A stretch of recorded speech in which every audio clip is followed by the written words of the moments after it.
Donc, ce matin, nos richesses en Jésus-Christ, 19e partie. Brigitte, si tu veux fermer la porte, s'il te plaît. Et le thème de ce matin, c'est ma vieille nature a été crucifiée avec Jésus. Ma vieille nature a été crucifiée avec Jésus.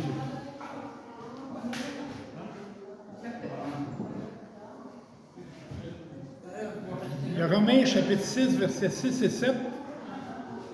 Nous savons que notre vieille nature a été crucifiée avec lui, afin que ce corps de péché soit réduit à l'impuissance et que nous ne soyons plus esclaves du péché, car celui qui est mort est quitte du péché.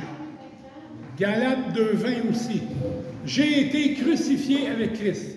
Ça, c'est une notion bien compliquée dans nos têtes. J'ai été crucifié avec Christ. Et si je vis, ce n'est plus moi qui vis, c'est Christ qui vit en moi. Si je vis maintenant dans la chair, je vis dans la foi au Fils de Dieu qui m'a aimé et qui s'est livré lui-même pour moi. Et dans Colossiens, car vous êtes morts. C'est un autre concept qu'on a bien de la misère à comprendre, parce que je pense qu'on est vivant. Car vous êtes morts et votre vie est cachée avec Christ en Dieu. Quand j'ai cru à l'Évangile, Dieu m'a donné une nouvelle vie par la mort et la résurrection de Jésus-Christ, son Fils, quand j'ai cru à l'Évangile. Dieu a crucifié ma vieille nature avec le Christ. Et il a créé en moi un être nouveau. Je suis né de Dieu, né de l'Esprit. Le vieux Denis, qui est né le 20 novembre 1956, bientôt 70 ans, le 20 novembre, il va avoir 70 ans, bien, le vieux Denis est mort et enterré le 18 juillet 1979. Pourquoi le 18 juillet 1979? C'est le jour où j'ai cru à Jésus. Quand j'ai cru à Jésus, le vieux Denis a été enterré. Il était mort à la croix. Et depuis cette mort spirituelle, pas physique, je ne suis plus la même personne. Si vous m'aviez connu avant ma conversion, et maintenant que vous me connaissez, vous auriez vu le grand changement qu'il y a eu en moi. Brigitte a vu ça. Brigitte a vu, c'était la nuit puis le jour. Vraiment un nouveau Denis. Je suis maintenant au plus profond de mon être une nouvelle créature, un nouveau Denis. Pas un Denis amélioré comme le Tide, le savon. Le savon à linge, le savon pour laver le linge. Là, le Tide amélioré. Non, c'est pas ça qui s'est passé avec moi. C'est pas quelque chose, une amélioration. C'est un nouveau Denis. Nouveau, complètement. Parce que c'est écrit dans 2 Corinthiens 5, 17. Si quelqu'un est en Christ, comme moi, comme vous, j'espère, il est une nouvelle créature. Pas une créature améliorée, une nouvelle créature. Les choses anciennes sont passées. Voici, toutes choses sont devenues nouvelles. Es-tu passé par la nouvelle naissance en Jésus-Christ? Quand on vit une nouvelle naissance, Dieu crée en nous une nouvelle personne qui est vraiment juste et sainte, créée à son image. Je suis Saint-Denis. Sainte Brigitte de Laval. Il y en a des Saint-Denis, là, ces panneaux, là. C'est en mon honneur qu'on fait ça. Mais non, face à part, je suis saint. Par mon union à la mort et la résurrection de Jésus-Christ, Dieu fait mourir ma vieille nature. Il a fait mourir ma vieille nature et il a créé un nouveau moi. Je ne suis plus celui que j'étais avant. Au plus profond de moi-même, je suis maintenant né de Dieu, né de l'Esprit, né de nouveau, une nouvelle créature, un nouveau moi, une nouvelle personne. Le vieux moi est mort et enterré. Il a été crucifié avec Jésus-Christ. Le vieux moi a été enlevé de mon âme à ma conversion. Le nouveau moi aime la pureté comme le Seigneur l'aime. Le nouveau moi aime vraiment servir les autres et leur faire du bien comme le Seigneur aime le faire aussi. Le nouveau moi aime prier, suivre Jésus et méditer la parole de Dieu. Le nouveau moi est toujours fortifié par le Saint-Esprit. Je n'ai pas reçu une nouvelle identité qui se bat avec une ancienne identité. Non, ma vieille identité a été crucifiée avec Christ. Mais par contre, on a une nature pécheresse qu'on appelle la chair. La chair qui a plusieurs désirs impurs. Ces désirs impurs qui s'opposent constamment aux nouvelles directives de l'Esprit en nous. Le Saint-Esprit est en moi et le Saint-Esprit me donne des directives, mais ça m'arrive comme vous, ça vous arrive, ça m'arrive de ne pas écouter le Saint-Esprit et de faire à ma tête et de pécher.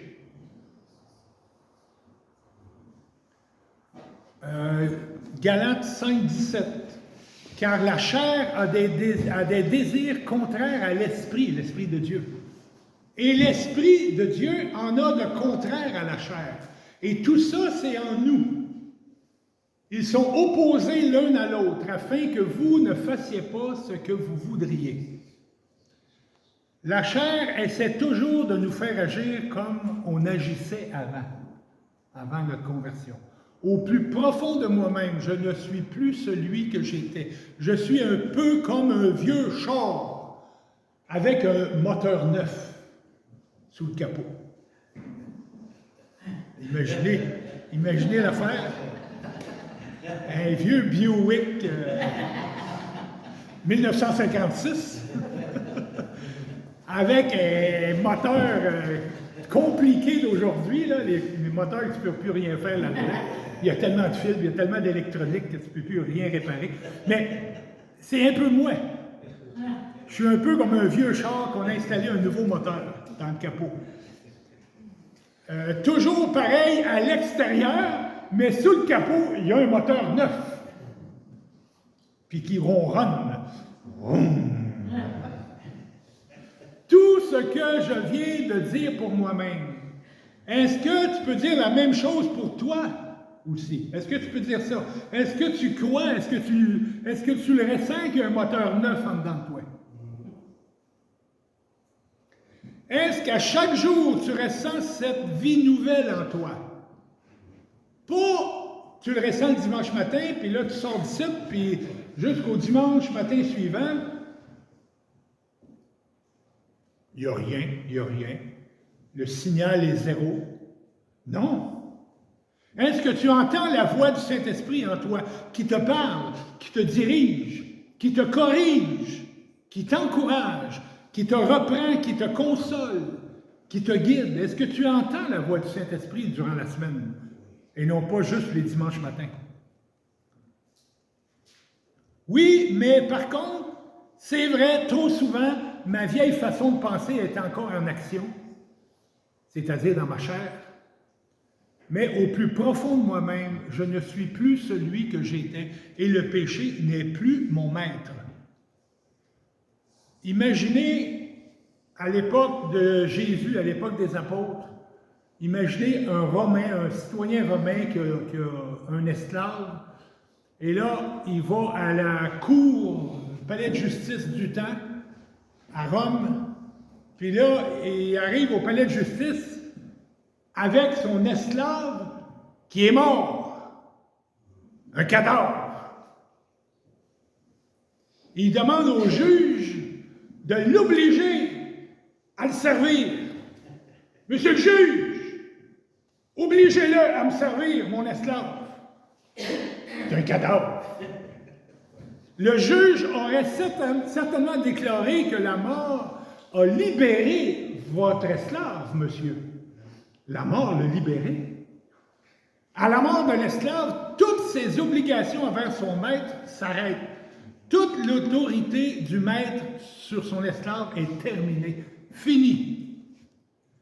Étant donc crucifié avec Christ, Dieu nous déclare libres de l'esclavage du péché.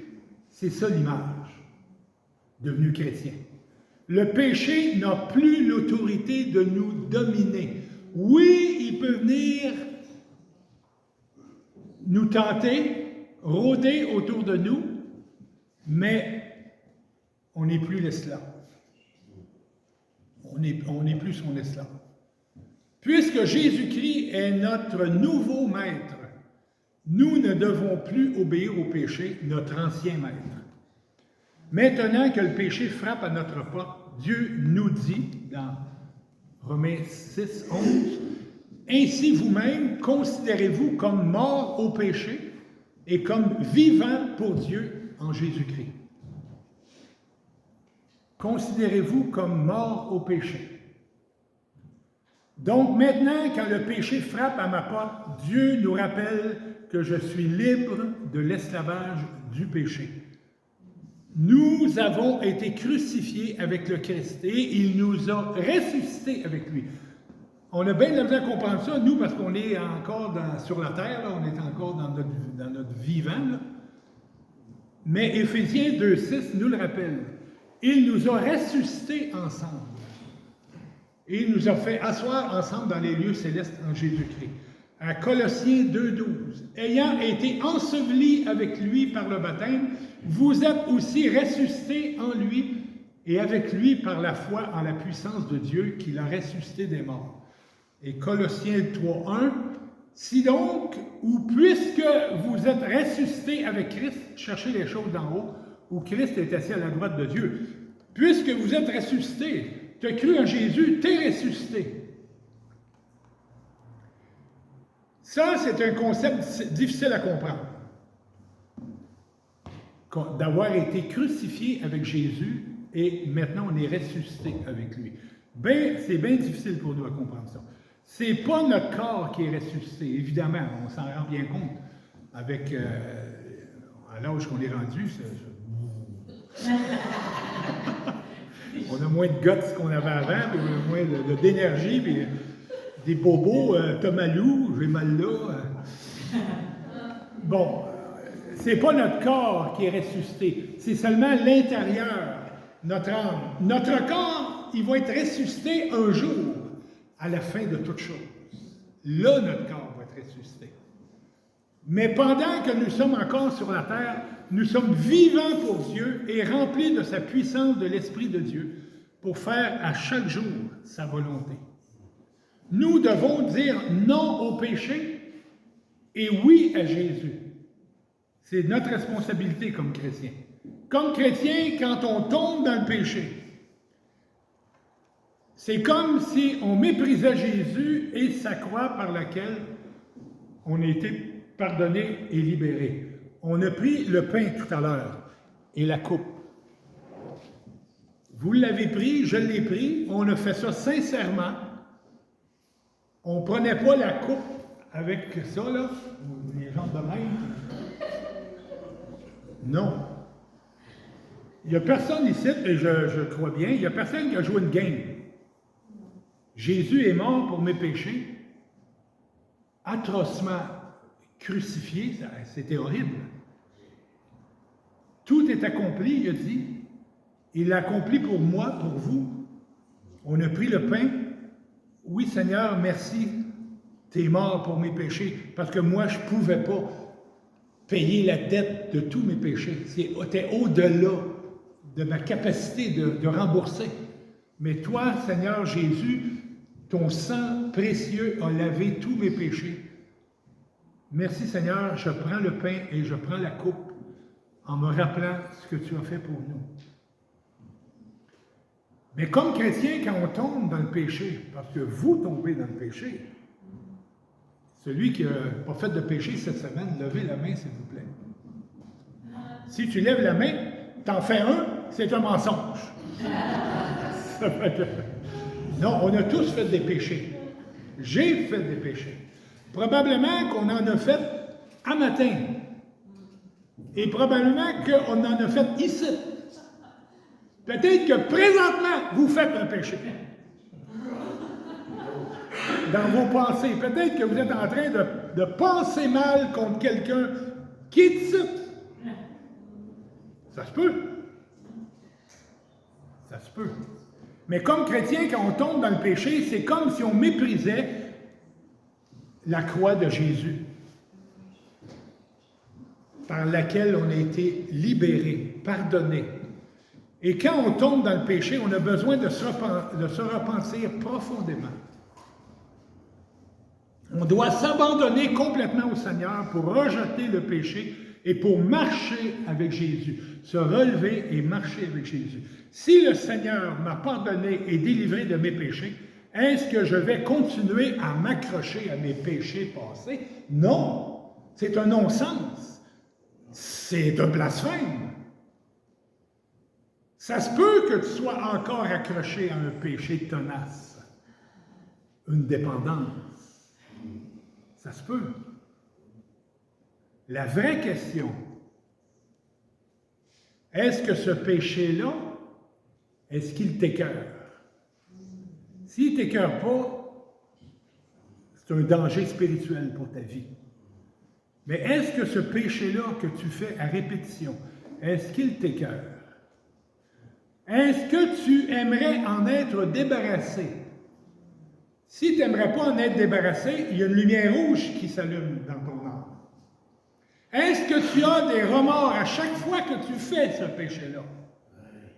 Si tu n'as pas de remords quand tu fais ces péchés-là, il y a une lumière rouge qui doit s'allumer dans ton âme. Est-ce que tu combats depuis longtemps face à ce péché-là? Si tu ne combats pas, il y a une lumière rouge qui doit s'allumer dans ton âme. Mais si tu as répondu oui aux 4 questions que je viens de poser, si tu as répondu oui, tu es vraiment chrétien. Parce que le non-croyant nage dans ses péchés sans trop de regrets. Puis après, qu'est-ce que ça peut bien faire? Je ne fais pas de mal à personne. J'ai juste une vie à vivre. Regarde. Bon. Si c'est ton cas, de réfléchir comme ça, repens-toi. Demande pardon à Jésus. Et demande-lui de te sauver. Parce que probablement que tu n'es pas sauvé. Je dis probablement parce que ce n'est pas moi qui sonde les cœurs. C'est le Seigneur qui sonde les cœurs. Mais si tu as répondu oui à ces 4 questions-là, tu es chrétien. Continue à combattre. Continue à espérer. Continue à persévérer. Le Seigneur va te donner la victoire. Il va le faire, dans son temps. Quand Jésus-Christ, notre Seigneur et Maître, a dit « Repentez-vous », c'est toute notre vie qu'il appelait à la repentance. Pas juste le dimanche matin. Tous les jours de la semaine, on doit se repentir. Jésus, plus que n'importe qui, a recherché la joie en Dieu et non dans les choses du monde.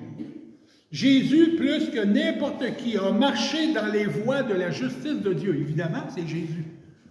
Son niveau de joie en Dieu était au maximum, parce qu'il marchait toujours en harmonie avec la volonté du Père. Nous, chaque fois qu'on désobéit à Dieu, le péché nous vole notre joie complète en Dieu. Quand on marche en harmonie avec la grâce de Dieu en Jésus-Christ, notre joie en Dieu est au maximum. Et tout ça passe par le pardon, la confession de nos péchés et le pardon. Cette joie en Dieu est différente et meilleure que la joie qu'on retrouve dans toute autre chose. Et voilà un autre encouragement de l'apôtre Paul que je mets à l'écran dans Éphésiens. Mais vous, chers chrétiens, Ce n'est pas ainsi que vous avez appris à connaître le Christ. Si du moins vous avez entendu parler de lui et si vous avez été instruit en lui, conformément à la vérité qui est en Jésus, c'est-à-dire vous dépouillez, enlevez des affaires, vous dépouillez à cause de votre conduite passée, quand vous n'étiez pas chrétien, de la vieille nature, quand vous n'étiez pas chrétien, qui se corrompt par les convoitises trompeuses, être renouvelé par l'Esprit de Dieu dans votre intelligence et revêtir la nature nouvelle. On avait la vieille nature, maintenant on a la nature nouvelle, créée selon Dieu dans une justice et une sainteté que produit la vérité. Aussi dans Colossiens 3,9, ne mentez pas les uns aux autres, vous qui avez dépouillé, encore ça, enlevé la vieille nature, vous qui avez enlevé la vieille nature avec ses pratiques et revêtu la nouvelle nature, la nature nouvelle qui se renouvelle en vue d'une pleine connaissance selon l'image de celui qui l'a créé. Bon, le thème de ce matin, ma vieille nature a été crucifiée avec Jésus. Sachant que notre vieille nature a été crucifiée avec le Christ et que Dieu m'a donné une nouvelle nature, je suis tellement confiant que Dieu va prendre soin de tous mes besoins. Tous mes besoins. Philippiens 4,19. Mon Dieu pourvoira à tous vos besoins selon sa richesse, avec gloire en Jésus-Christ. Mon Dieu pourvoira à certains de mes besoins, ou mes besoins de ça, non, à tout. Mon Dieu pourvoira à tous vos besoins. Tout. Psaume 23,1. L'Éternel est mon berger, je ne manquerai de rien. Rien. J'ai la vie éternelle, j'ai le pardon de mes péchés. Même si on m'annonce que j'ai le cancer lundi matin, puis après, l'Éternel est mon berger, je ne manquerai de rien. Que je meure avant le temps, je m'en sacre-tu? Oui. Pourquoi? J'ai la vie éternelle. Je ne manquerai de rien. Et dans Romains 8, 32, lui, Dieu, qui n'a pas épargné son propre Fils, Jésus, mais qui l'a livré pour nous tous à la croix, comment ne nous donnera-t-il pas aussi tout avec lui? Par grâce. Parce qu'on ne le mérite pas. Par grâce. Mais il va tout nous donner. Pourquoi se plaindre? Oui, humainement parlant, oui, on a tendance à se plaindre. Oui. Mais si on revient à cette nouvelle nature-là qui a été placée en nous, si on revient aux Écritures, à ce que Dieu me promet, on se replace comme il faut. Non.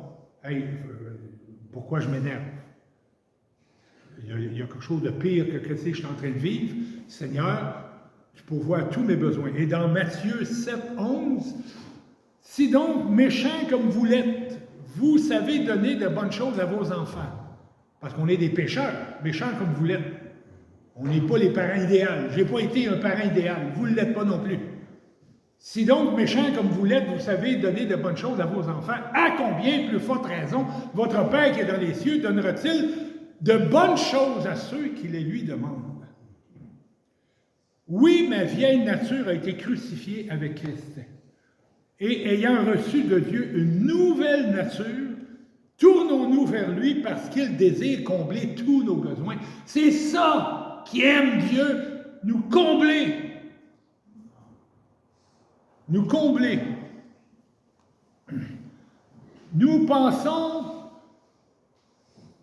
évidemment, qu'en tant que besoin, je ne parle pas des choses physiques et matérielles. Seigneur, un bon char neuf. Un 4 roues. Un skidoo. N'oublie pas le trailer. N'oublie pas le trailer, Seigneur. En Haïti, ils ne savent pas de quoi qu'on parle. En Haïti, eux autres, ils sont loin de rechercher ces choses-là. Hein. Mais regarde, tous nos besoins, bon, on ne peut pas dire que c'est des besoins, ça. Ça, c'est du superflu. C'est des gâteries. Même le linge que je porte là, c'est des gâteries. Les verres de contact que j'ai, c'est des gâteries.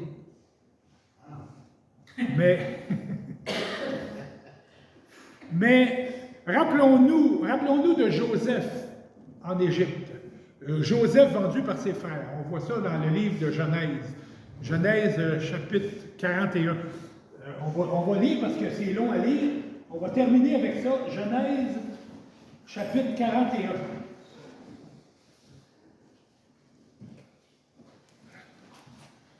Rappelons-nous de Joseph vendu par ses frères, esclave en Égypte, jeté injustement en prison. Hein, on connaît l'histoire, si vous ne la connaissez pas, allez lire Genèse verset 41, 38, 39, 40, 41. Mais là, on va aller au chapitre 41 de Genèse.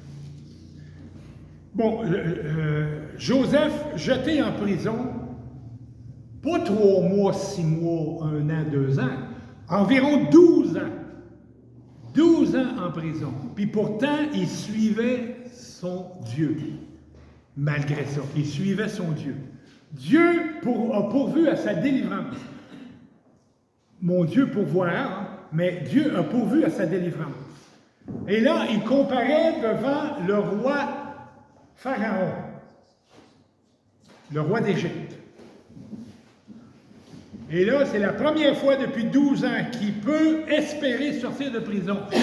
Mais quel argument qu'il donne à Pharaon pour sortir de prison? Toi, Pharaon, avec tes centaines de dieux en Égypte, tout ça, c'est rien. C'est de la scrap. Moi, j'ai le Dieu Tout-Puissant, l'Éternel. Hey, c'est une façon de vouloir sortir de prison. Mais c'est ce qu'il fait. Et Dieu pourvoit sa délivrance. Joseph explique, le Pharaon, il fait des rêves. Il rêve à quelque chose. Et là, les magiciens d'Égypte ne sont pas capables d'interpréter le rêve que fait Pharaon. Et Pharaon, il va faire venir justement Joseph, et Joseph va lui expliquer son rêve, le rêve que Pharaon a fait. Et là, Pharaon va faire de Joseph le numéro 2 sur la planète. Parce que l'Égypte était l'empire du temps, et Pharaon était le roi. Mais là, Joseph va devenir le numéro 2 après le roi qui est le numéro 1. Genèse chapitre 41, verset 37. Cette parole plut à Pharaon et à tous ses serviteurs. Autrement dit, il a donné la signification du rêve. Et le Pharaon leur dit, « Pourrions-nous trouver un homme comme celui-ci, ayant en lui l'Esprit de Dieu? » Le Pharaon dit à Joseph, « Dès lors que Dieu t'a fait connaître tout cela, il n'y a personne qui soit aussi intelligent et aussi sage que toi. » Pourtant, Joseph, il venait de dire à Pharaon, « Tous tes dieux, c'est de la scrap. » Il venait de l'insulter. L'insulte suprême, c'était ça. Donc, verset 40, « C'est toi qui seras à la tête de ma maison, et tout mon peuple dépendra de tes ordres. Le trône seul m'élèvera au-dessus de toi. » Le Pharaon dit à Joseph, « Vois, je te donne autorité sur tout le pays d'Égypte. » Le Pharaon ôta son anneau de sa main et le mit dans la main de Joseph. Son anneau qui symbolisait le sceau royal. Tous les décrets de Pharaon passaient par son sceau. On mettait sur un papier le nouveau décret, la nouvelle loi, et là, on faisait couler de la cire de chandelle, et le Pharaon, avec son sceau royal, y étampait, un petit peu comme les documents qu'on reçoit aujourd'hui, qui ont un sceau. Bien, Pharaon a donné son sceau royal à Joseph.